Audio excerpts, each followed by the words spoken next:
1, 2, 3. Excellent.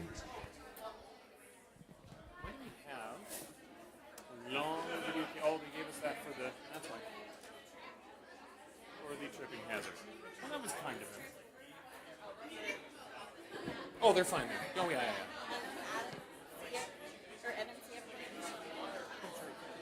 We're all in. When do I leave for it?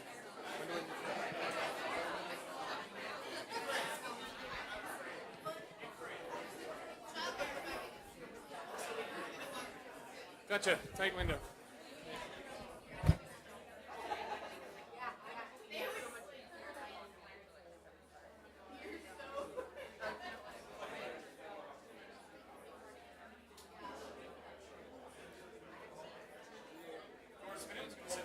It's going to be the one known for the most heckling, other than Adam Rosenhart, who doesn't seem to be here. So, well. That's right. Well, I don't know. I think maybe we should take the picture.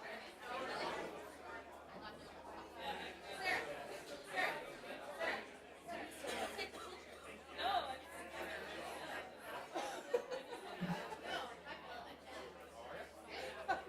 I'm sitting on the far edge. You got your hat on. Just pretend I'm shaking your head. Like, Rende. I guess so. Nothing to say one way or the other. It's all good. Like, I should smell it outside. Apparently we're front row cleaners today. I'm not sure what's going on. That's totally cool. Hecklers. Same thing. Totally the same. That's alright. It's not me that's going to get the most No, that's heckling.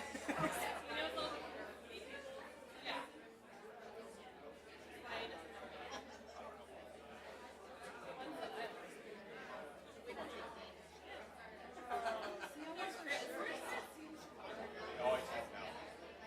It's too dark now. We went on that streetcar. And there, the night before he went. And he was so adamant.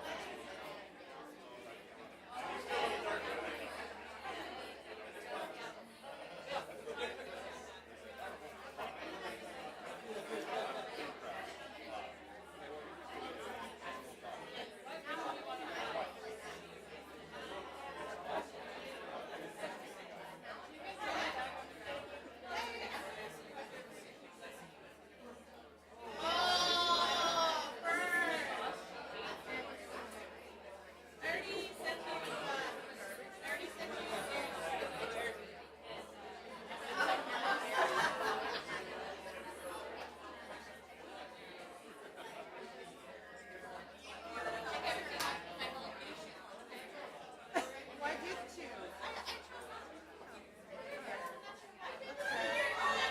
Where's your little one? Oh, now you have day-home situation. Nice. Because, I'm not sure how many more times I can walk those stairs with her. I'm still trying. I was like, Maybe she is, but I didn't hear her. no, she did not. It was just like, it's just like, you get out of that group. I remember carrying my babies everywhere. And I was happy to do it because it's better than all your house. But still, it was like, oh my gosh. I went to the chiropractor and my spine was like this after having babies from carrying on the same side. Yeah. It's ridiculous. I have calluses on one of them. Oh, what's that? I carry my baby. I swear. If you were a guy,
Hello.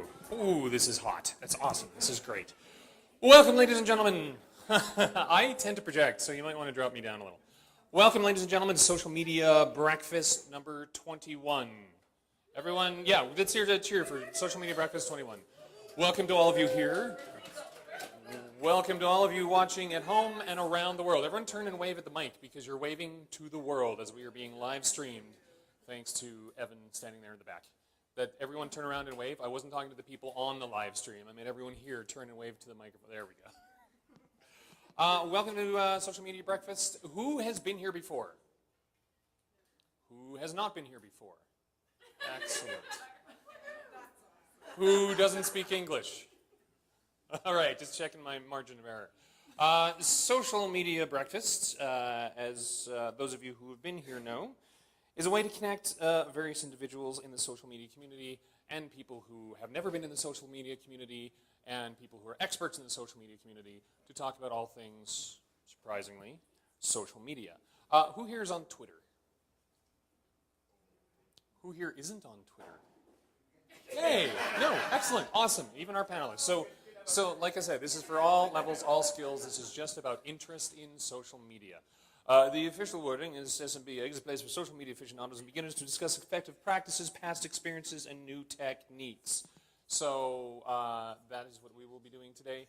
And every time that we get together for this, which is the last Friday of the month, every month, except December, because surprisingly some people have other plans. My name is Randy Brzozowski. I will be your host for the day. You may find me online at Rand Wolven. You may find me at Group of Rogues. You may find me in other places that I'm not proud of. Our panel here today, we're going to talk about them in a second, but not yet. Everybody look at the lovely panel who's sitting here. Hello, lovely panel. Startup Edmonton is brought to you in a number of different ways. We have various levels of sponsorship, and that is why you get this great experience with these great panelists, great food, great coffee, and a great networking experience with everybody around you here. E.T. Adnams, that's Evan, who you see at the back, who is making this stream live throughout the world. He's bringing us some technical abilities, and a logo that doesn't appear there is Genome Alberta, that is also a sponsor of our event. Moving along, we have a sponsor for our breakfast part itself. That sponsor is Focus Communications. They are the ones who are responsible for feeding your bellies. So everyone give a round of applause for Focus Communications. And in fact, I believe both Dean and Sue are here today. And since they put food in your bellies, they also get to put words in your ears. So here is your 3 minutes of fame, if either or both of you would like to come up and talk about pretty much anything you want. Gratuitous plugs for your company are welcome here.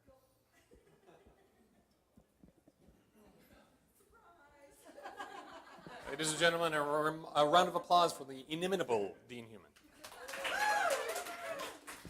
Why, thank you. Imagine my surprise that I'm up here since I apparently have been duped this morning. Thank you. Partner. We are Focus Communications, public relations, marketing firm here, 10 employees. We're just proud to be a part of this community. We're proud to be part of the social media community, and certainly a part of Edmonton. We think these things are fantastic. It's why we want to get involved. It's our way of helping develop. We're celebrating 10 years in our business this November, and we think that other people who are going through it need to gather, need to meet up with each other, and need to have great experiences together. So we're glad that you get together every month. We know that that you guys help each other out, and if we could at least fill your bellies and give you some coffee this morning, then that's the least we could do, and we hope you'll learn something wonderful today. Thank you. Brilliant, thank you very much. So, I bet you want to know, I bet you really want to know, who puts this event on? Yes? Who are the people behind the masks? Who's the people behind the curtain? Well, these are the people behind the curtain. Stephen Hodges, Jackie Fraser. Stephen isn't here. Jackie Fraser is right there. She is waving. She's very important. Morgan Where's Morgan? She's standing. Look, everybody's basically over there. There's Morgan, and there is Marlis. These are your committee that bring you the social media breakfast every morning that we do it.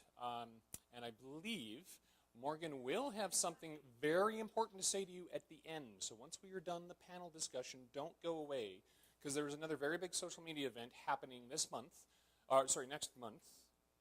Month and a week, month and a couple days. November 1st, anyway, in Red Deer, that she might have some discounts for. So she will talk about that. We appreciate our sponsors. Our sponsors allow us to put food in your bellies, and we always need sponsors. So if you would like to sponsor Social Media Breakfast, and if you would like your opportunity to stand up here and be eloquent like Dean was, then all you need to do is get a hold of Morgan, because she, over there, who is waving now, wave again.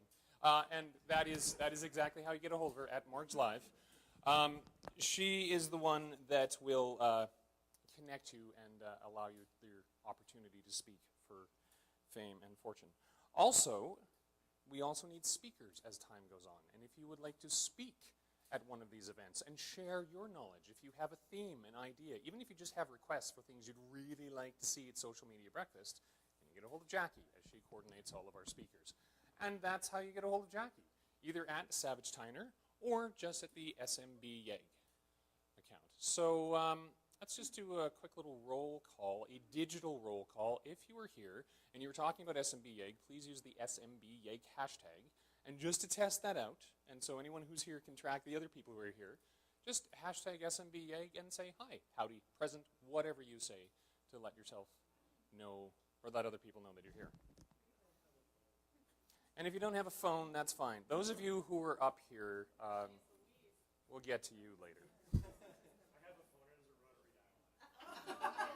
Those are the slowest to tweet on? The rotary dial phones. Okay.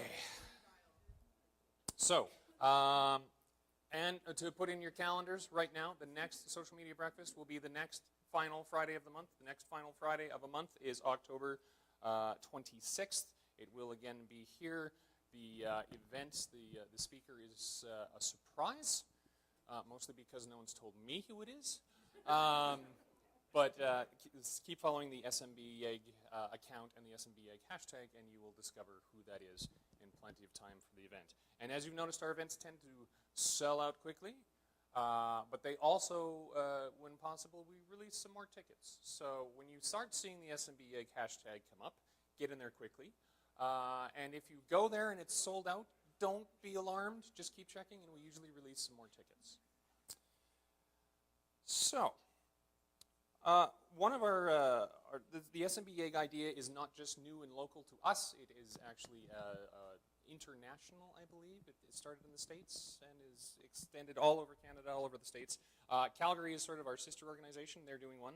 This is the team at SMBYEG Calgary.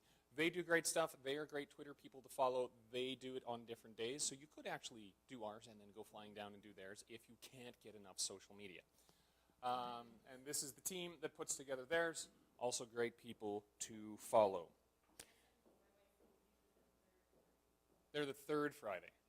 There we go. Usually the third Friday. And they're still moving from venue to venue, aren't they? So we like isolating ourselves in one place that's really nice because it's hard for us to make friends. So now that we've made friends, we don't want to go anywhere. They're obviously more civil, so they move around a lot. Either that or they don't make friends as well, so they move around a lot. Either way. So here we are. These are the two accounts to follow. SMBYEG is us. SMBYYC is Calgary. Pretty simple. But we want to move on to the important people that you see standing to my left, your right, actually sitting, but they're sitting on solid chairs, so they look like they're standing. Geek chic has become all the rage. There was a time, I know when I was in high school, being a geek was not very good for your career or your ability to avoid bodily assault. However, that has changed, and in fact, full frontal nerdity, as we hashtag it here, has become quite popular and has gotten a lot of traction all over the Western world, all over the world, I would say. We have scoured the city to find the best in geek chic, and we have for you our panel, who is going to discuss how the movement of full frontal nerdity and geek chic has expounded over the last number of years, and how things have changed, and more importantly, how that has integrated with, surprisingly, social media. So, from left to right, we have Tammy Lee. Tammy is a high-end web developer. What did you say? You said senior web developer. So she's not high-end, maybe high maintenance. She's senior, and so, but she does have a high end. That was not me that said that. And she works at TopDraw and does a whole bunch of other stuff too. Next to her is Jay Bardilla. I said the last name right. Jay runs Happy Harbor Comics and has kept that little business that could running for 14 years now. Excellent. Moving along, we have Shane, who has no Twitter handle, gasp. Shane is a co-organizer of the Edmonton Expo, which is our big comic book convention and all things comic book and pop culture, etc. And down at the end, we have Jay Runham, co-host of the J&J podcast about movies, entertainment, and comics, and all sorts of things. Again, geek chic. These people are all available on Twitter, except for Shane. Did we put their... just going to keep pointing to that. But no, that does not make him less of a person. In fact, Edmonton Expo is on Twitter. So technically, all of these people are on Twitter. So no disrespecting any of you in public. Okay, well, I think we have a topic of discussion. It's not the first time. Okay, so I'm going to make sure that the microphone is out here. And we're going to start the conversation. I have some basic questions here, but we're going to open this up to questions from you, the audience, you, the Twitter sphere who is online, and we'll let the discussion evolve. But no. Now that we're online, you can't have vodka. You can only have what you brought with you. Well, we've got lots of rum for you. It's just the vodka we're running out of. Okay, so remember, since we are on live stream, make sure you talk into a mic, or else all the people watching hear you watch you lip sync about vodka. Yes, so we dodged a bullet there.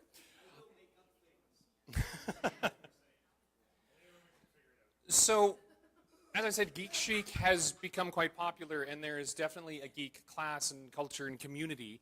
But the group of people that come to events such as the Edmonton Expo and whatnot, I would say, and hopefully you'll agree, has been growing, not shrinking.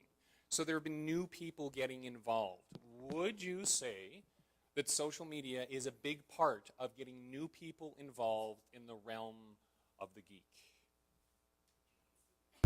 I have nothing positive to say about that, so you can start. Absolutely. I mean, the internet especially, but social media is certainly a part of the internet. We wouldn't have social media if it wasn't for that.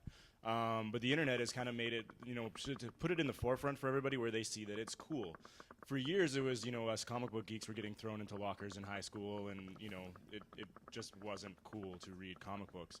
But now everyone's seeing how much fun people are having at conventions. The convention industry especially is exploding thanks to San Diego Comic-Con, New York Comic-Con, the Calgary Expo, which is in its 7th year this year. They had 60,000 people. They're now one of the largest shows in North America, let alone Canada. They're the second largest in Canada. The Toronto Expo had over 100,000 people, which is the second largest show in the world. So more and more people are plugged into these events and going, and because of that, social media plays a big part of that because people are tweeting to each other, they're Facebooking with all their photos from these events, they're Instagramming all their photos from these events, and they're seeing how much fun everyone is having being a geek, and people want to be a part of that. Jay? Oh, you. Yeah, I'd have to agree. I mean, a lot of the events here in town, a lot of the geek events here in town are started really on Twitter, on Facebook events. I want to say Google Plus events, but nobody's on Google Plus. So, but the social media is really is a touch point for a lot of events and getting people out to things like this and Capital Ideas and not just geek events, but yeah, it's big. Another thing social media has for these sort of events is digital peer pressure. I know amongst a certain subset of my friends, when San Diego Comic-Con tickets came on sale, for like days up to it, it's like, oh my God, 8 o'clock in the morning, we gotta be ready. La la la la. Tammy, don't you have your tickets yet? And there was so much coordination. Like, I'm pretty sure Twitter actually went down for like an hour when the San Diego Comic-Con tickets became available, because everybody was tweeting updates, and it was stupid updates like, page not loading, I filled out the form, didn't get all the way, you know, like it was insane. And there was this huge peer pressure for like a day and a half to get that ticket. And when I didn't, because I suck, I couldn't get a ticket, all of a sudden I was like, wait a minute, that was just peer pressure. I was caught up in the social media moment, and I had to go. And it's okay that I didn't get a ticket. It's really okay. You just keep telling yourself that. I actually, when I got invited to this, I started really thinking about social media and how it's working within my business, my industry, and stuff like that. And I realized how, in a lot of ways, we call it social media, but it's actually very insular. And when we look at how a lot of the culture and events that have built up, the expos, the geek chic fandom, and all that kind of stuff, I actually look at, I give more credit to television and film than I do social media. Social media is working within the people who are already in the know, but I don't find that it's reaching out to those people who aren't in the know or people who are in social media. And I see it through the events that are run, the events that we run through our business. It's good promotion for the people who are connected, but when I go, for my business, for example, when I want new people, I have to go out into the community, or I have to do a spot on television, or I have to get an article in the newspaper before I attract new customers. So I'm finding that the old media is actually kind of what's generating the new business. The social media is for people who are already in the know, and odds are they're already geek chic, as much as I hate that term, because I was geek chic long before people even thought of it. Yeah, I was. Damn it. Oh, I spilled my vodka too. All right, but no, I think there's certainly going to be a tip in the balance, and I mean that's going to shift, because the more people that find out what's going on, they eventually become connected. But there's a part of me that argues the fact that it's the social media that's connecting new people to what's going on. I think it's the old school media, because a lot of people are still old school. It's the younger generations that are coming up that are connected in. And social media is so vast. I mean, try to find a website, a Twitter, like try to find a Twitter name for the average person on Twitter. I find it's like people that I know when I look up other people that I'm familiar with and I try to find them.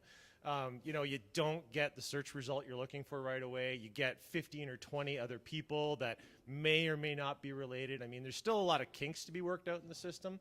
But again, it's an evolutionary type of thing, and everything will kind of get better. But yeah, I'm going to be the wet blanket up here today, and everything. And everyone's going to go, social media is awesome, and I'm just kind of like, yeah, okay. No, that's fair. Yeah.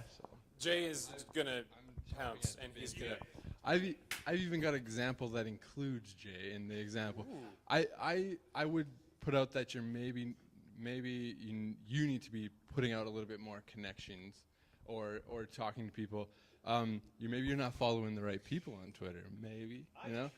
Yeah. I'm just saying, as Twitter goes, it's about creating relationships, and for businesses, I find if they're creating relationships with their customers, then it's an easier transition to get them to the stores.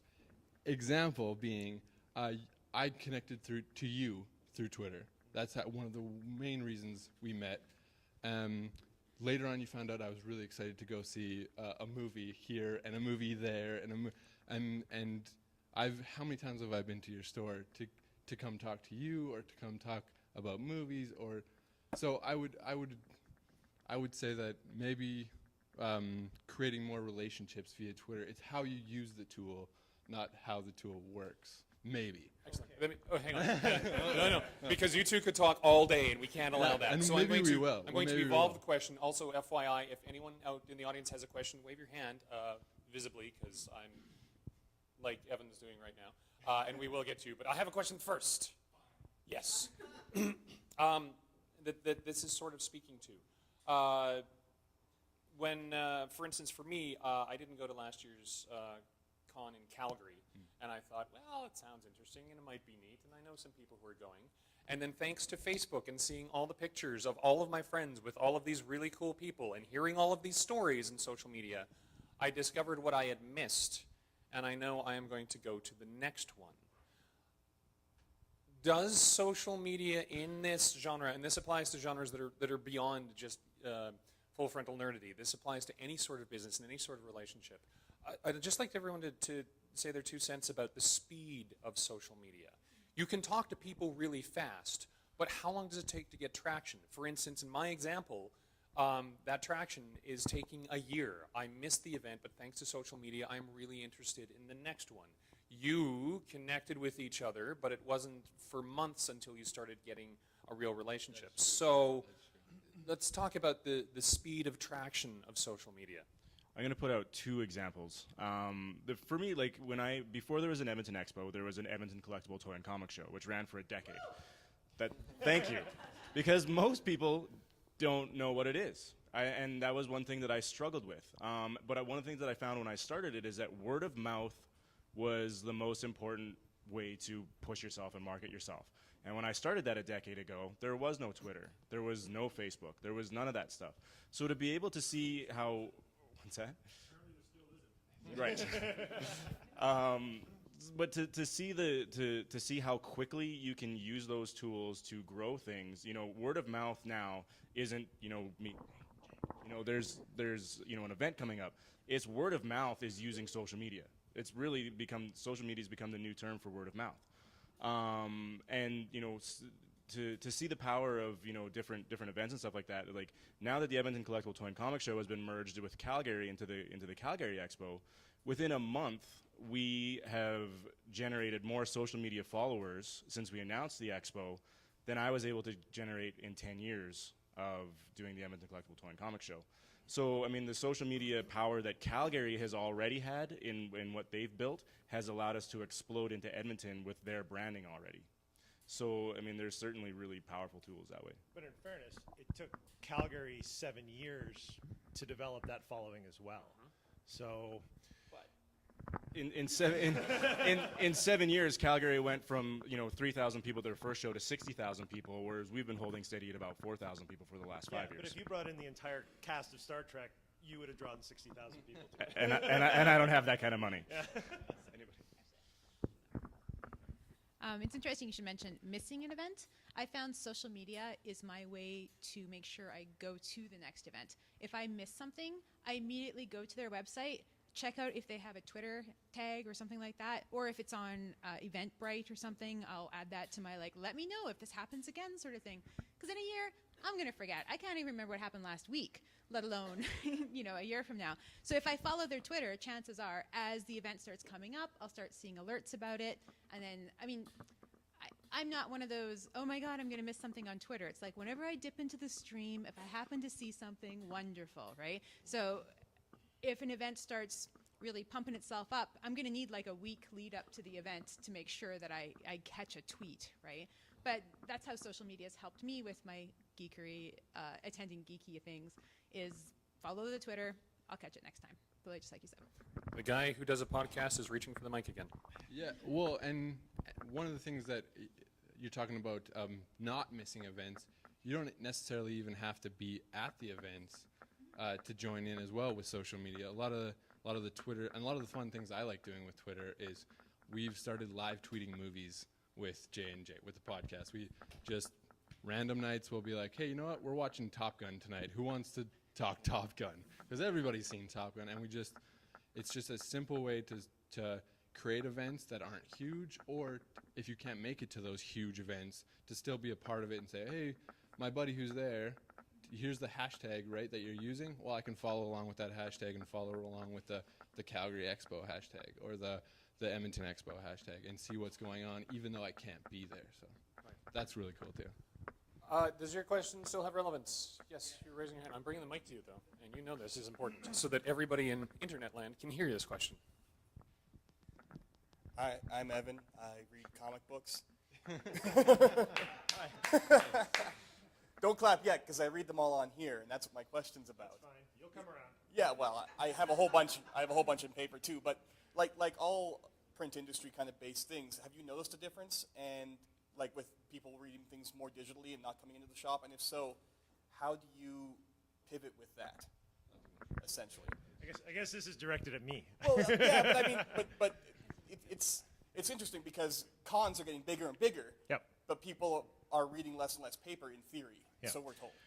I equate the movement of digital media to the uprising of Walmart, and where every mom and pop shop cried that the sky is falling. They're going to get crushed under the foot of the Godzilla that's coming along and stomping. You know what? Since comics converted to digital, and we have a digital storefront on our website. You can order, you can get a lot of free comics through our website. You can get cheap comics through our website. From our end, we lost 2 customers that I know of. Both of them came back. And continually, almost at least once a week, I know of someone who comes in and says, yeah, I've been reading all this stuff online and I've been sampling it, and I want to own it. I need this copy. I want to share it. You can't share digital comics because they're all cloud-based. You don't actually. It's not like music where you actually get to download a song and theoretically you can share it with other people.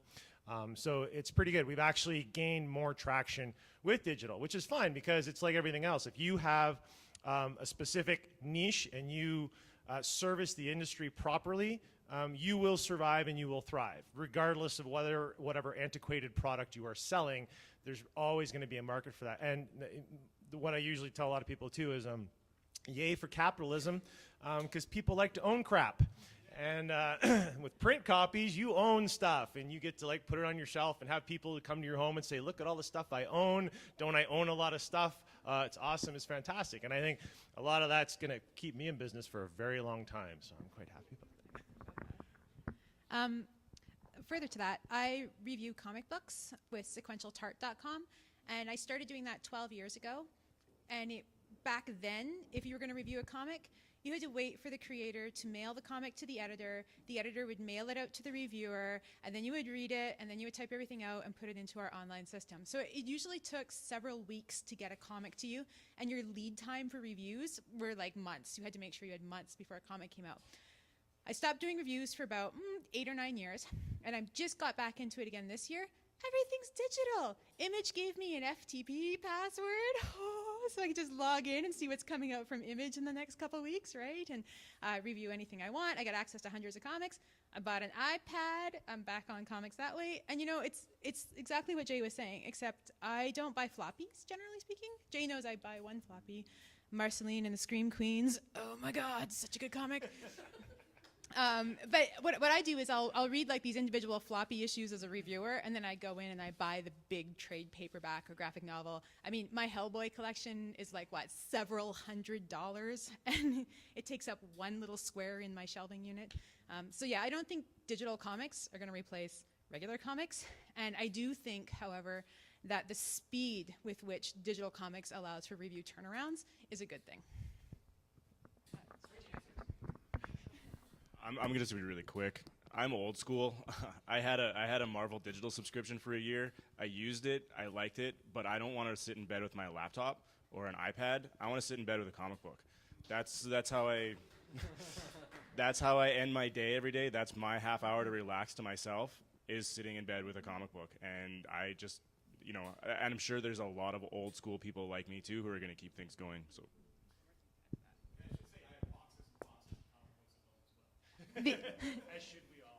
The other advantage to the Dead Tree comics, you can read them in the bathtub. I'm not going to do that with my iPad or my laptop. Thanks. Okay, on the note of self-electrocution, there's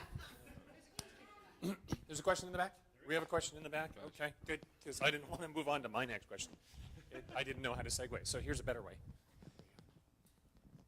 Mine is a follow-up question to Evan's. Do you think that having social media, like with Tammy, you said you were reviewing and stuff, so does that actually encourage more people to get into comics or more people to check out comics because it's another way to spread the word? I would have to say that I'm a bit evangelical when it comes to really good comics, and then I push them on all my friends, and I'm like, oh my God, have you read this comic? You so have to.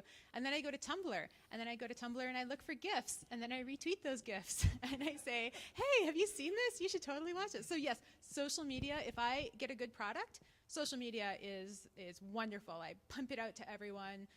If I get a bad comic, I'm sitting on a couple of bad reviews right now thinking how mean should I be? But they're really horrible comics. So, I mean, it can bite both ways in that regard. And also, when it comes to comics and shows and popular media, Tumblr is the place to go for it. I can't believe the richness of the media that you find on Tumblr or Twitter. It doesn't even hold a candle. I'm just coming from it from more of a customer side, but I've actually been to more comic book stores now that comics have gone digital, just because guys like Jay and lots of the comic book stores here in town are realizing that they can talk to me via social media when I say, I have no idea what comic book I should read. I have no idea what's coming out this week. They'll be like, oh, by the way, here's what's coming out this week, and I think you, based on your tweets, I think you might like this, or based on what you've read past, you might like this. I've been to more stores and talked to more of the managers and stuff about, hey, what should I get into? And then come back and bought my giant volume when the whole volume is ready. So I would say because of social media, because of digital, I'm actually visiting stores more. Whenever I read something really good too, I obviously don't have Twitter, but I put it on my Facebook, and I've got 1,200 friends on Facebook, and I post that I loved Elephant Men, for example, and then people are like, man, Elephant Men's great, and then we start this whole dialogue on my wall about like what's good to read and what's similar to it. So social media is certainly helping get new comics and new titles into people's hands. Absolutely. Yay! No, absolutely, and it takes me less than a year ago. I could have cared less about anything social media. Just kind of started using Facebook because, hey, here's a good place to dump my photos, and that was pretty much about it. Now, on average, I probably spend at least 2 hours out of my day, obviously not concurrently, but I spend about 2 hours just pimping, and that's it. And thank God for TweetDeck, because that makes it so much easier. But it is an impact. So at any point in time where I can go out and say, here's this book that's coming out, new Grant Morrison this week, a book that I would normally carry 8 copies of the shelf because I know I'm going to tweet about it. I've got to put 50 copies on the shelf, and I sell 40 of them in a day. It's ridiculous the impact that it has. So, and I mean, we also do on a bigger extent, we do a weekly e-newsletter. That e-newsletter has an impact as well. It reaches over 1,000 people. The Twitter is over 1,000. The only thing that I ever really get thrown about when I start looking at all this stuff, I start thinking about numbers. And the numbers are where things really, even when I look at any kind of social media event, when I think about the numbers, in some ways it makes me feel like this isn't really an impact that it should be. When I look today, we have a lovely and healthy crowd here, which is fantastic, but how many people did we actually reach? And our potential customer base, Edmonton has 750,000 people. You've got 1 million people in the greater Edmonton area. I feel the same way when I do my social media stuff. It's like I have 600-700 direct customers in my store. We've only got 1,000 Twitter followers. Guaranteed at least 2/3 of that are spam bots and whatnot. It's like what I'm trying to learn myself is how do I get more legitimate, useful people connected to my social media? How do I market my social media and actually get those in? And that's still a bit of a hurdle that I'm trying to overcome. And more often than not, it's a bit of a work, it's a bit of a challenge. But when I look at the audience that's out there, getting out to them, is something I'm still learning and adapting to. Speaking for myself and several other people here I know who do social media, there are entire careers that are based on answering that question. Speaking of one of the people who does that, there is a question in the front row. Actually, that's pretty much my question. So how are you measuring your metrics anyway? You say that you have all these followers and people on your Facebook, but are you actually closing the loop by asking people when they come into your store how they found out about you? Are you doing anything that can actually make those pieces measurable? Yeah, other absolutely. than just like, oh yay, 1,000 people? No, absolutely. No, it's, and I mean, obviously, like we have a lot of staff. We have 10 people that work out of our store. Some of them are part-timers. Part-timers only kind of take so much an investment into their job. I'm there, whenever I'm there, I'm a chatty Cathy, as you can already see. I like to talk, but I do actually converse with people. So anyone who I don't recognize in my store, because I'm there pretty well 7 days a week, on average 12 hours a day. If someone comes into my store and I don't recognize them, you know, they've probably never been in the store before. And I will converse with them. How did you find out about us? What brought you in? That kind of stuff. We do that sort of thing. We do know that we have events throughout the year that do draw a lot of people into our business. Free Comic Book Day every year. Like this past year, we clocked in about 1,500 people through the store in a single day. Again, a lot of them are people who are regulars, but because we get the social media, the old school media, and everything else, we do get a lot of extra bodies in there. So we do make an effort. Again, it is challenging to get all your metrics to find out every person who's in there, but we do make an effort to get that information and connect with it. A lot of people who reply to your tweets, who reply to your Facebook questions are the usual suspects, as it were. And so I do make an effort when I put out tweets, when the Facebook statuses, I try to put out stuff that would attract other people to speak who don't normally speak, so that I can get those reactions and see who's paying attention. Probably the greatest Twitter responses I ever got from a Twitter post that I did was one day I just tweeted because I was bored, and I said, I can't find my stapler. Has anyone seen my stapler? At which point I instantly got like 14 replies. Ask, is it a streamline? Was it red? Did you leave it in the base? It's that kind of thing. But then you go and you tweet something relevant that you want people to respond to. Good luck, right? It's that time. So you try to go back and forth, get a little bit of both. Again, those metrics, you're trying to find out who's there. So it is like there is an honest effort. Obviously, I have other things to do. But yeah, we do try. Excellent. I would love to hear from everybody else what their feedback is. But just one little comment on what you said. I think it's interesting that it's not necessarily a measurable metric, but it's a bit of a pulse testing. If 14 people reply automatically to the stapler question, that means you've got a lot of people listening, I think. And then when you're tweeting out the relevant stuff, even though they may not be responding to it, they're listening to your stream. So it's an interesting way to do a tacit test of your metrics. Anyway. I know in my store, I mean, we've tried to follow up on those sorts of things with contests only through our Facebook or only through different things. So it's like, if you're looking at our Facebook, tell us that you saw this, and you can, you have to come down to the store to get it, and tell us that you saw it on our Facebook. It hasn't really worked that well. But you have a different But client we have a base. totally different client base too, right? So I mean, we're a I own Shades of Grey, for those of you who don't know, which is a tattoo, toy, comic book store and art gallery on White Ave. And not a book. And not a book. Not a book. Though we were hoping we were going to capitalize on that through social media and get a lot of single moms coming in. Oh, what's this store? There's toys. Wrong toys, but still, we were hoping we'd get some crossover from that. It didn't really happen. Right. But I have found, and it's not really through the, I can speak to the geek tattoo movement, because the geeky tattoo movement is something that I've been a part of for over a decade, and seeing how that's grown through social media has been crazy, and we've been able to utilize that to grow our business, the tattoo side of our business. So we can see that grow through our Facebook and things. Brilliant. I don't own a store. However, I do make indie comic books, and I know lots of people who make indie comic books, and we sell directly through our social media. And it's been such a boon.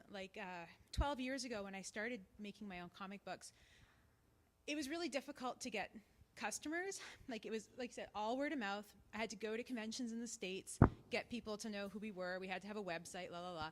Now, all I have to do is say, I got 30 copies of a comic, and out of my, however many followers I have, or my live journal, or, yeah, I have a live journal, or my Tumblr, whatever. It was I could really target those specific niche people who would be interested in reading an indie comic where I have a gangster guy eating too much cheese, right? Like, it's very niche. I couldn't make it happen if I were to go through regular channels, but through social media, I can target those people and sell out in like a week. Now Jay has. I as well don't really have a business. I mean, the podcast may become a business in the future, but social media is our lifeblood, and we have a very easy metric of we want subscribers, we want people to listen to the show, and we have very easy ways of measuring that. So like Google Analytics on the website, iTunes stats, FeedBurner stats, but social media is our lifeblood. We get a lot of guests via social media. That's where you can first hear about when the podcast is coming out. Like, that's our lifeblood, is social media. So, Right. There's another question from the audience. People are interested. Great. My question is sort of for Shane. Do you find that geeks can now sort of shape their nerdy experience by do you take feedback with the expo, and does that kind of shape who your guests are and that kind of stuff? I'd like to give the polite answer and say that yes, geeks can totally do that, but there is no angrier and harder to please group of people than the internet nerd. And it is so frustrating. First and to complain, the last to show up. Yeah, it is so unbelievably frustrating to be on the social media end of things and listen to the most asinine, retarded comments coming out of people's mouths that because they don't have any clue about it. They don't know that it takes, hundreds of thousands of dollars to put on a show. They don't realize that there's other shows happening at the same time. They don't realize that there's, guests have other commitments. That we can't get your favorite star from Buffy just because you want it. So we do certainly listen because people there may be new ideas that come our way, but for the most part we try to cover our bases with somebody who's available from across all genres, and ultimately you're not going to be able to make everyone happy. But by trying to accommodate all levels of geek in our events, then we're going to try to make as many people as happy, knowing that no one's going to be happy online until they get to the show, and then they're going to be happy, and then they're going to go home, and they're going to not talk about how not happy they were, and they're going to, instead of talking about the positive experience that they had, they're just going to complain about the one bad thing that happened. So, I mean, I find from the organizer's point of view, that there's a lot of frustration that comes from the social media end of it, and you just try to ignore it as best as you can. But don't feed the trolls. Don't feed the trolls. Exactly. But you still do have to listen. So. And I'll say as kind of like the go-between is the person who's frontlining for the geeks and then trying to support like Shane's organizations. For years through the store, we constantly get people come in. It's like, oh, it'd be awesome if Edmonton had something like the Calgary Expo. And I'm like, but we've had it, and it's been trying to grow, but it's not growing because you don't go, right? And it's like, everyone's like, well, they've only got 2 guests. And I'm like, guess what? That's what their budget can afford. But you know what? Go. Spend the $7. Pass on a latte for a day. Go to the show. Support the show. The show will grow. Those 2 guests become 4 guests. The Calgary Expo did the same thing. But, they had different leverages that they could do. Shane's show was very grassroots. He worked very hard at what he had to do, and I had to listen to a lot of crap. And there were people. I actually lost a customer at one point in time because I basically just I told him he was an idiot, straight up, because he was just complaining about the show so much. And I'm like, you know what? If you want a show so badly, just start your own show. And it really gets frustrating. Like, those people can be so thoughtless and so inconsiderate, and that probably applies to like any group of people. But unfortunately, like, fanboys are so passionate and they're at times so demanding, and it really, really gets frustrating. And I felt bad. Like, I mean, I wanted to. We supported Shane's show as much as we could over the years, and there were so many times I just felt so bad for the people, so bad for Shane, for the people that we had to deal with to make this thing happen. So. The thing is, though, that a lot of the times it's the vocal minority that you're dealing with. You know, the one thing that I've been so happy with is that, you know, through the 10 years of running my show as I did, I walked away from the day every day seeing smiles on the faces of 4,000 people. And at the end of the day, I knew that I did my job right, and that there were people who had fun, that there were people who were happy, and, you know, we're looking to grow that. It's unfortunately just the keyboard warriors who are the ones who sit there and have, you know, the least to say but the loudest to say about it. But that said, there are a lot of people who have legitimate ideas and things like that, and we do listen to that dialogue. There's absolutely a dialogue through that, for sure. Perfect. Another question at the back. Okay. Same guy. I think he had some investment in this room. Changing the topic away from entitled fanboys. I would love to know what your guys' like. There's a lot of people in the audience, from what I'm seeing here and reading online, who have not really done the comic book thing. But this is potential here. Boo earns. Boo. And so I was wondering if each of you could put some recommendations out there for where a great place to start would be for them. Happy Harbor. Yeah. Well, aside from that. Oh, it was kind of obvious. I mean, since I got the mic in my hand, I'll start. But I mean, for me, I always find that start with what you liked as a kid, and if your heart is still kind of drawn to that sort of genre, like I'm still a diehard Marvel superhero kid, and I'm unabashed about it. But that said, I've been branching out into a lot more stuff that I should have been reading in the early '90s and stuff like that. So it's just a matter of, you know, even talking to your friends and find out what they think are must-read books, and you know, based on them knowing you and things like that. I'm going to move it back a little bit to social media and just say maybe expand your circles. Go look through Twitter and find, I don't know, things, like you said, things you're interested in. It doesn't, comics, because they're getting so big, there's movies, right? There's all the kinds of marketing out there for comics. So expand your circles via Facebook, via Twitter, via anything, and find out what you're interested in. Google's a wonderful tool, very wonderful tool. I'm going to take a feminine perspective to this one. Well, I'm actually not a superhero fan. Yeah, I'm not a superhero fan, but I do read comics avidly, so just to let you know, there's more than superheroes out there, and there's more than Western comics out there. When I started reading comic books, I started with Japanese, Korean, and Chinese comics that were translated into English. They're often a lot more appealing to women, just because they deal with things you might have seen in Archie, such as relationships and love triangles and, oh, the drama, oh, moe, you know, like that sort of stuff. And also even like what you were saying about what were you interested in as a child. Maybe you're interested in a specific genre. Like if you like paranormal stuff, check out Hellboy. If you like detective stuff and librarians, go check out Libris Rex. I mean, and you can also check out sequentialtart.com because we review all sorts of comics, and it's not all just superhero comics. And we also have really thoughtful essays. Not me, because I'm not really that thoughtful. I'm just a reviewer. But there's some really thoughtful essays that dig into some characters, some tropes, some different comic genres that you may find interesting. And I can't emphasize this enough.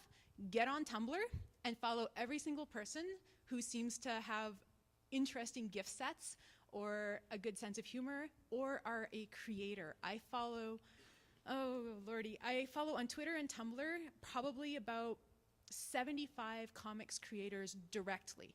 And you get to see like their practice sketches. You get to see what sort of collaborations they're working on. Sometimes they do fan art of their own comics. If you're familiar with the comic Adventure Time, I highly recommend following Natazilla on Tumblr because she not only does fan art of Adventure Time, she's a storyboard artist on it, but she is a huge fan of the gender swap Adventure Time, where Princess Bubblegum becomes Prince Bubblegum, et cetera, et cetera, et cetera. And she posts fan art of it all the time, and it's a wonderful little sort of behind-the-scenes extra content look. You can get at stuff. So my advice, get on Tumblr and look for stuff possibly outside of the superhero genre. Tammy, what was that website that you just mentioned that you worked on? Sequentialtart.com. Sequentialtart.com. Notice that gratuitous plug there. And I'm just going to take a little segue here, speaking of gratuitous plugs. We do have some other organizations that have offered prizes for today, and we're going to do a contest for our prizes. We want to know your best geek cred experience. You shook hands with William Shatner. You got to sit in an X-wing with Anakin Skywalker. You met Jay before Jay was famous. Whatever.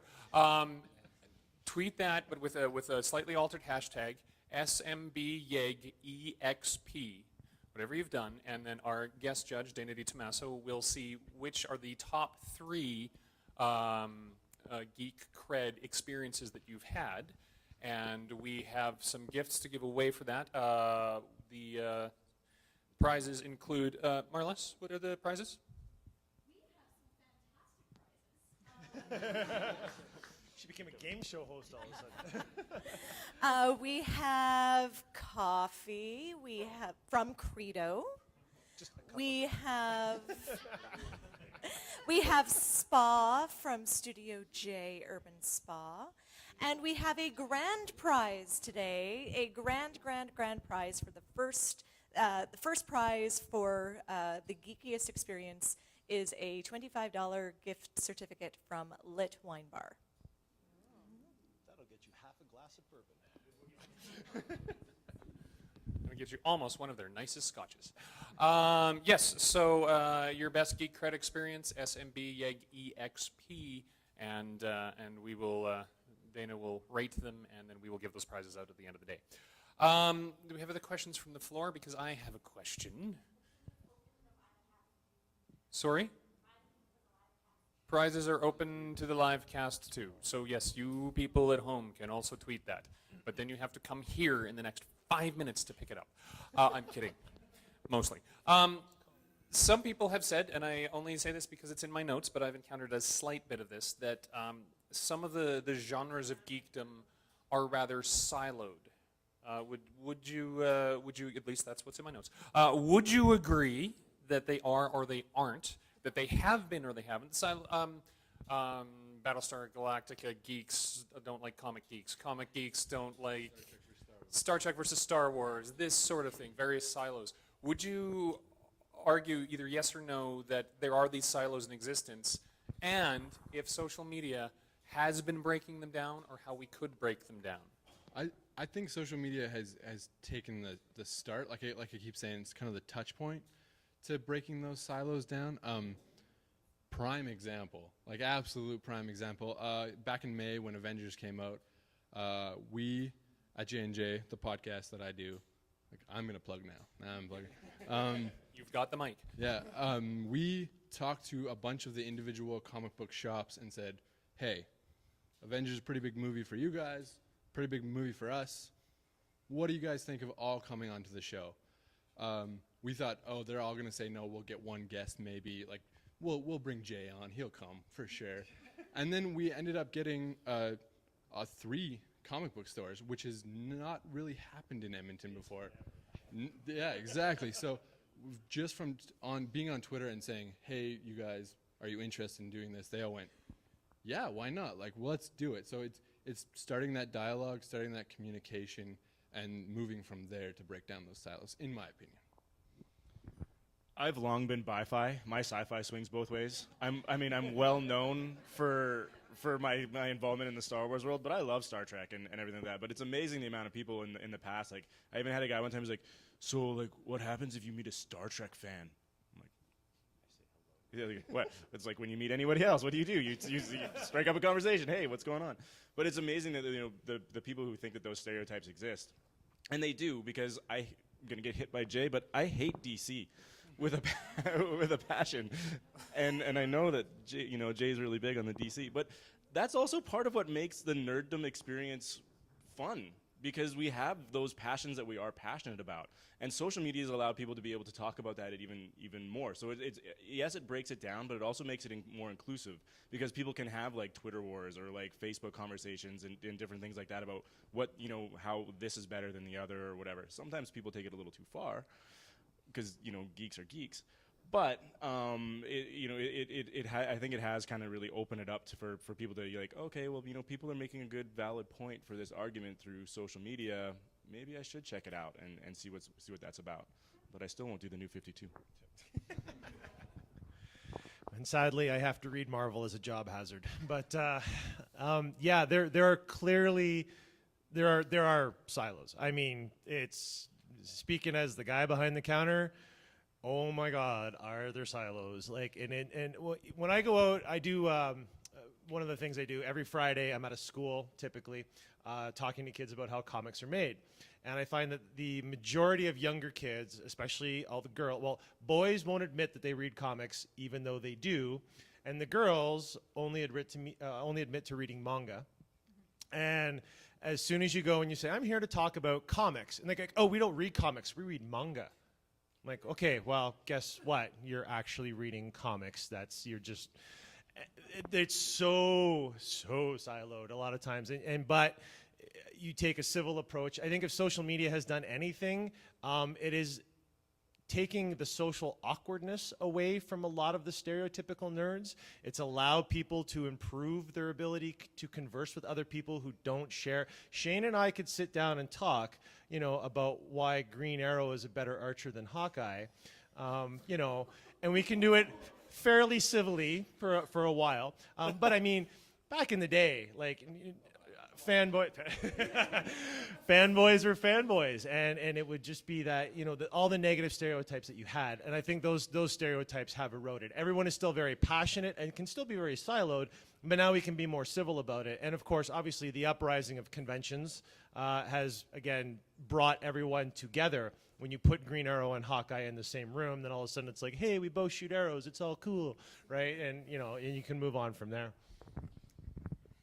I'm going to draw the focus out from comic books a little bit and point out an incredibly large silo, and then I'll point out a really small silo to show that silos are existing outside of the comic genre as well.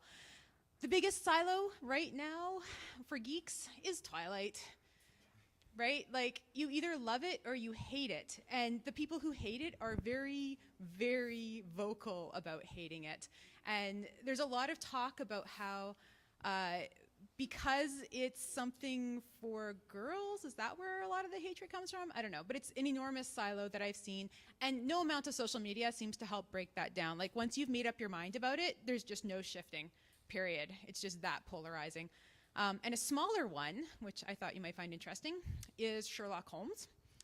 Of course, there's 3 silos with that right now. There is the old school Conan Doyle fan, there is the BBC Sherlock fan, and now there's a new show out called Elementary, which has a gender-swapped Watson. And exactly. That's exactly it. And it was kind of interesting watching that evolve over my Tumblr, because I'm a fan of the original stories. I'm also a fan of the BBC, and I haven't seen Elementary yet, so I'm undecided on it. But the vitriol that was tossed back and forth at even the idea of gender swapping, for those who don't know, gender swapping is where you reverse the gender of a character. So Watson is now a woman played by Lucy Liu. And I mean, yeah, Lucy Liu, what the heck? I'm going to watch that, right? But the arguments going back and forth were like, this completely destroys the homoerotic subtext between the characters that were, oh, absolutely. And then they're like, oh, but she can't be Watson because she's Asian, and she's also a girl, and she wasn't a combat doctor, and all these obstacles coming up, and then watching the fan wars. It was brilliant. I mean, there's a lot of enjoyment to be taken from not breaking down those silos. Just saying. It's an interesting segue to the next question here, though. But you've discussed how. But wait, there's more. We are getting a lot of comic things, and I think.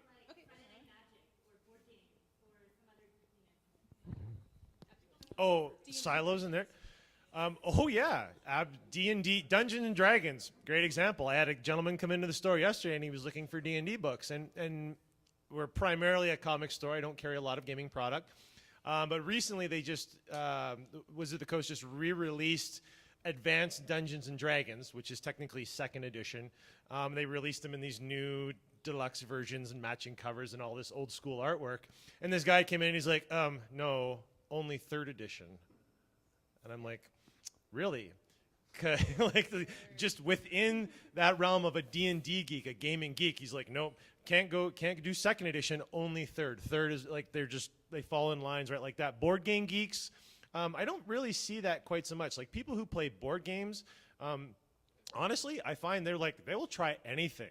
They will just dip their toe into anything new. And I think it's because a lot of that probably has to do with frequency, that there's not as many games that kind of hit the market as often. It's a little bit easier to kind of polarize things in comics, in music, and even film to an extent, because there's so much of it that's constantly coming out week in and week out. Board game releases, pretty infrequent.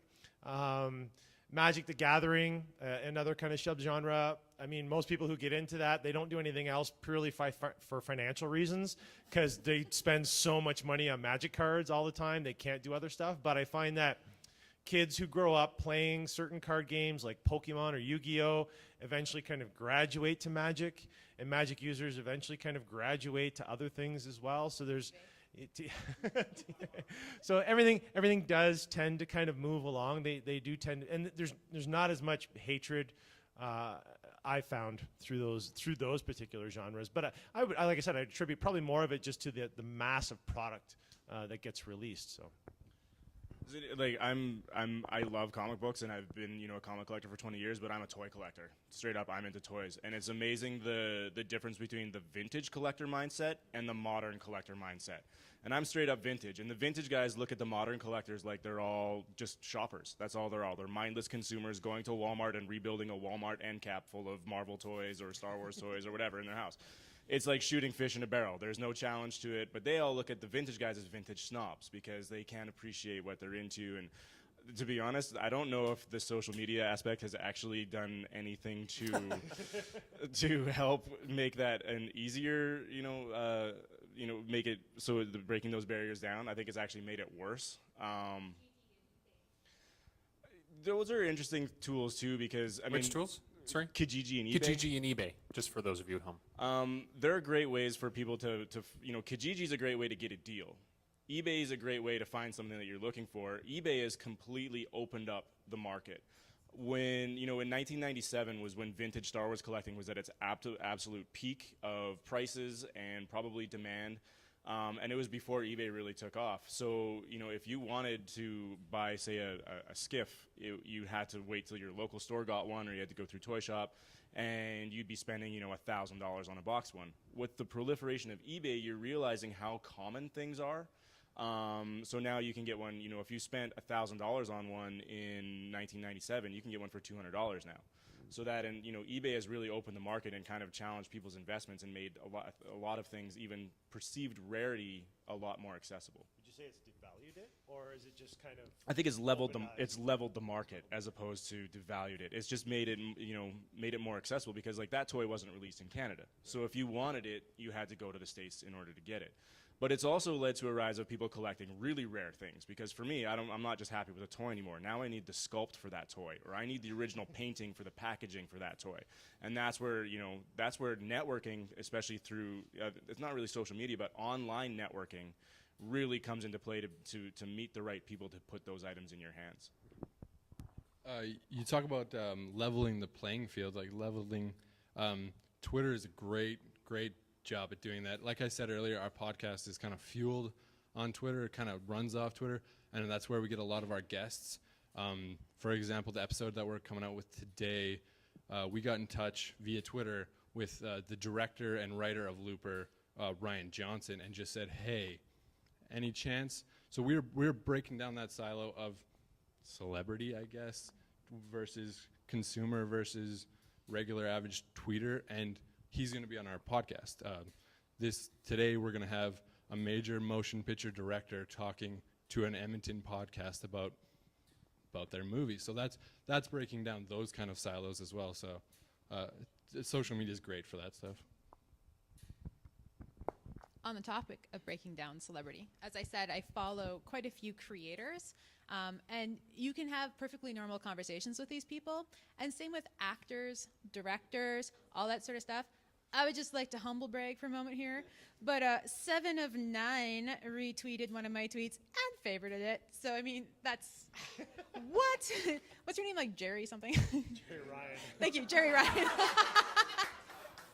Whatever. It was a crowning moment for me, but that made me really realize, you know, like social media is leveling the playing field entirely. You can get direct access to people that before you would just be like, 7 of 9, she's up on this pedestal. Well, mostly for fanboys. I mean, I don't know. Unless you're a retailer. No one gives a shit about retailers. Yeah, nobody cares about retailers. Okay, on that note, I've got one more question. We're going to try and wrap things up here really quickly. And that's the question that I'm... 2 questions. Eeny, meeny, miny. Go. We'll see if we can get them both, if you can answer them quickly. Jay. No, I didn't say that.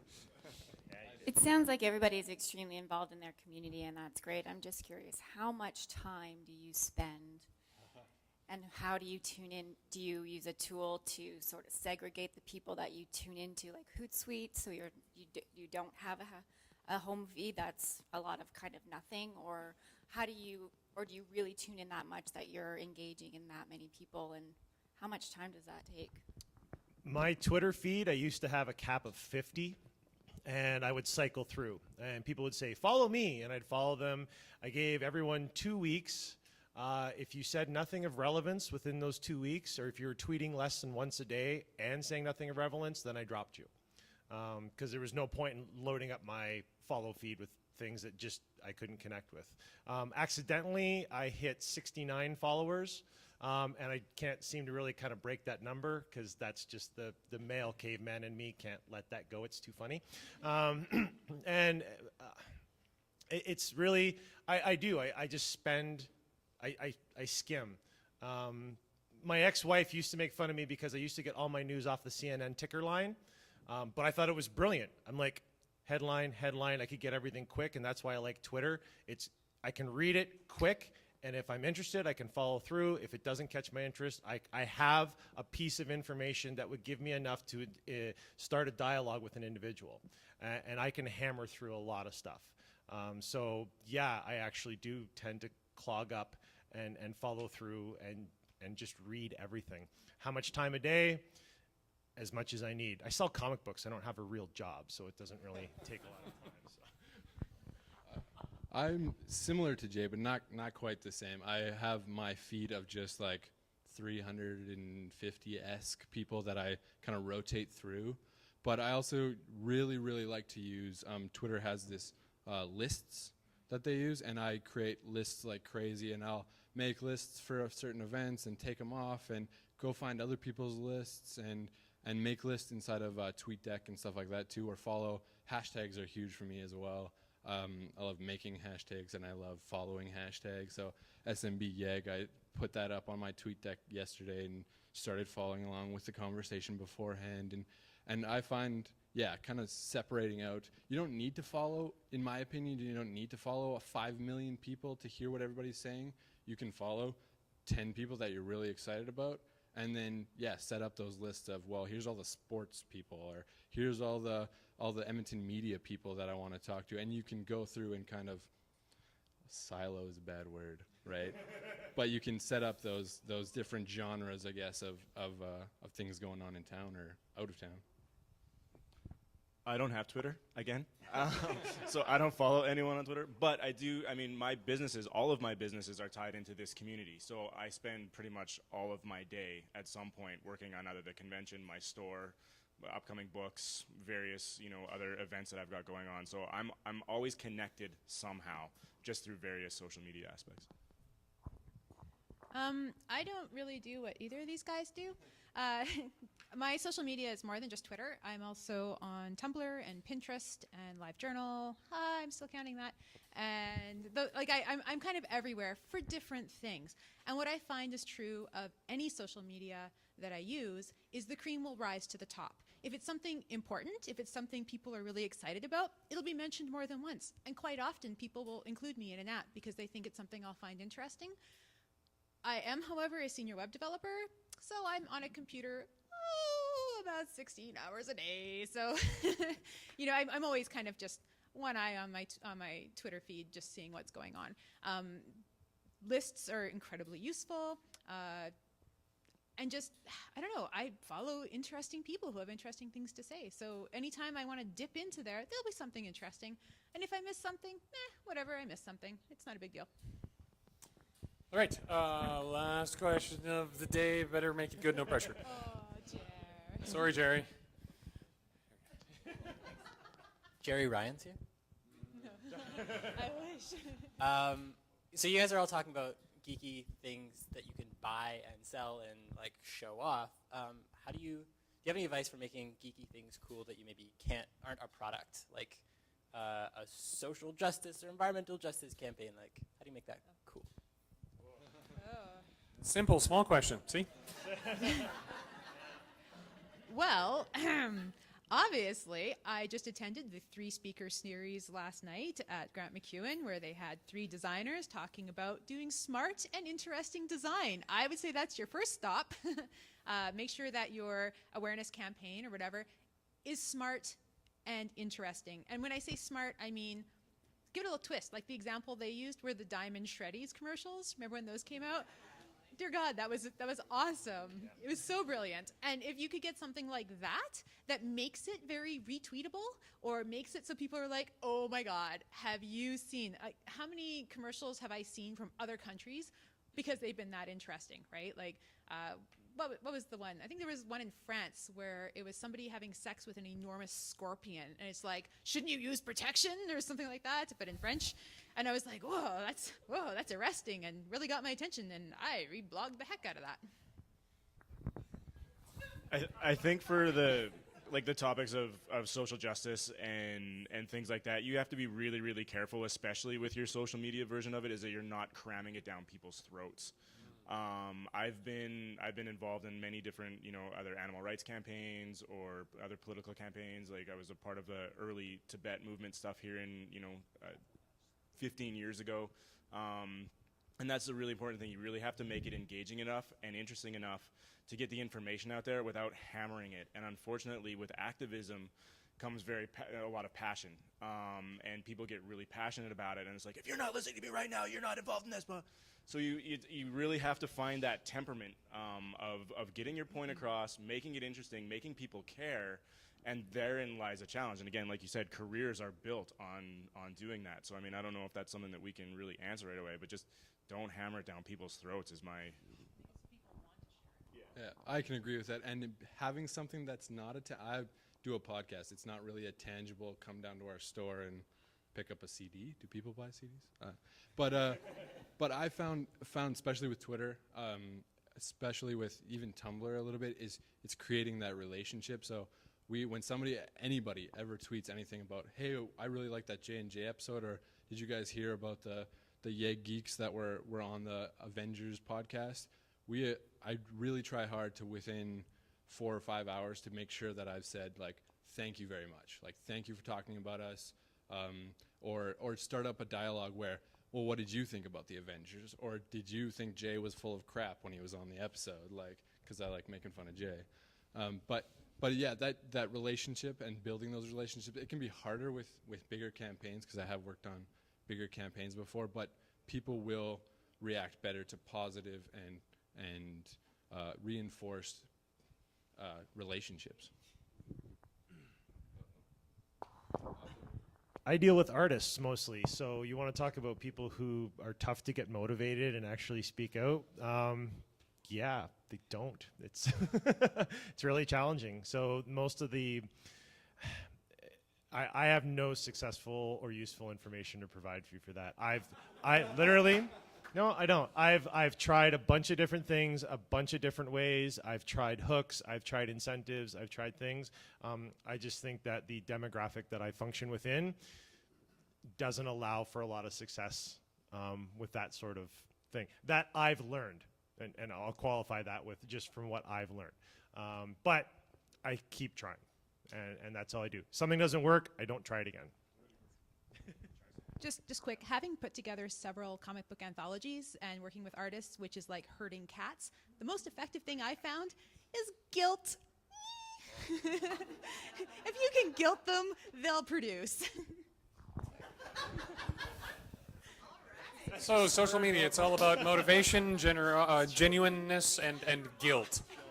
Okay, we got 2 more questions. Comments are good. Comments, great examples. This we can do. Okay, you first. Talking about not-for-profits and doing something interesting, nohomophobes.com, which was done by Calder. And they did such a great job, and I know that they had a teeny tiny little budget for it, and I honestly think it's brilliant, and I'm really jealous that I didn't do it. So it's, that's an example of taking something that is, terrible, and instead of saying, you shouldn't be saying these words, and taking it and pointing it out, and naming and shaming, which is a pretty common buzzword, but I mean, that's what they're doing, and I think it's brilliant. Okay, I don't mean to do a self-promotion as well, but just to tie in with what Dana was saying, Tara and I run a website called I Dig Your Girlfriend, and for us, our kind of local activism for equality is our lesbros.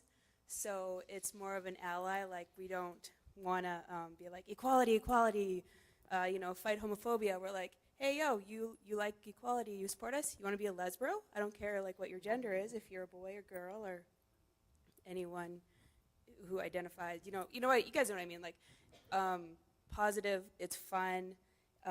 It actually came organically from our lesbro, James Leask, who we wish was here today as well, because he's like your people, and so yeah, just tying into the no homophobes. No, I mean like.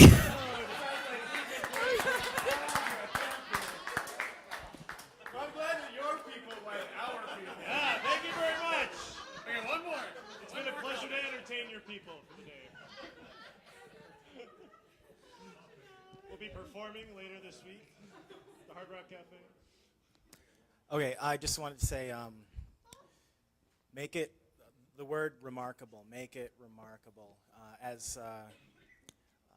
Sorry,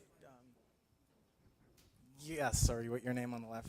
Tammy. As Tammy was saying, just like, make it out of left field, something surprising, whether that's humor or cheekiness or whatever. It's got to kind of stand out first and foremost, but then also just like focus on the, I think people want to know about the people that are helping, not so much the campaign, and I guess the goal is to have people see past the logistics and the system of it to see who's this helping and how can they get passionate about that. So that'd be my 2 things. The word remarkable, let that sink in. And it's really Brilliant. good if you can make it so that people want to share it on their social media and want to keep retweeting it. Easy to do, yes. That's why there's marketing people. Who are they? Okay, excellent. We are going to announce the prizes. We are going to give a huge round of applause to our panel.